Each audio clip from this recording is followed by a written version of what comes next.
Profitable ആവൂല എന്നായിരുന്നു ഞാൻ ബാബുക്കനോട് 2020 കാരൽ ക്യൂറിന്റെ ഇ-കൊമേഴ്സ് സ്റ്റോർ ലോഞ്ച് ചെയ്തും പറഞ്ഞു.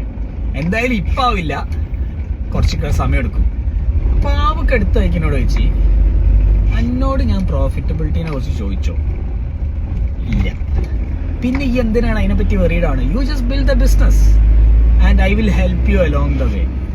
പക്ഷെ ആ ഒരു ആക്ട് ഓഫ് കോൺഫിഡൻസ് എനിക്ക് തന്ന മൈലേജ് ചെറുതൊന്നുമല്ല. ആ ഒരൊറ്റ വാക്കുമേല് ഞാനത് പറപ്പിച്ച്. ഇയർ 2 വന്നു. ഇയർ 1 ഇടയ്ക്ക് വാക്ക് കഴിക്കും, പിന്നെ എന്തായി എന്താ സ്റ്റാറ്റസ് ഒക്കെ കൊടുക്കും. ഇടയ്ക്ക് ഞാൻ പ്രൊആക്റ്റീവ് ആയിട്ട് അങ്ങോട്ട് പോയി പറയും ഇതാണ് സ്റ്റാറ്റസ് എന്ന്. അങ്ങനെ ഇയർ 1 കഴിഞ്ഞു, ഇയർ 2 കഴിഞ്ഞു, ഇയർ 3 നമ്മൾ ബ്രേക്ക് ഈവൺ ആയി, ഇയർ 4 പ്രോഫിറ്റബിളും ആയി. അപ്പോൾ ഞാൻ വേറെയും കുറേ ബിസിനസ്സുമായിട്ട് ഇ-കൊമേഴ്സിന്റെ കാര്യങ്ങൾ ചെയ്തിട്ടുണ്ട്. പക്ഷെ ഞാൻ മനസ്സിലാക്കിയ ഒരു സാധനം, ഫൗണ്ടർക്ക് കോൺഫിഡൻസ് ഇല്ലെങ്കിൽ it will all fall down.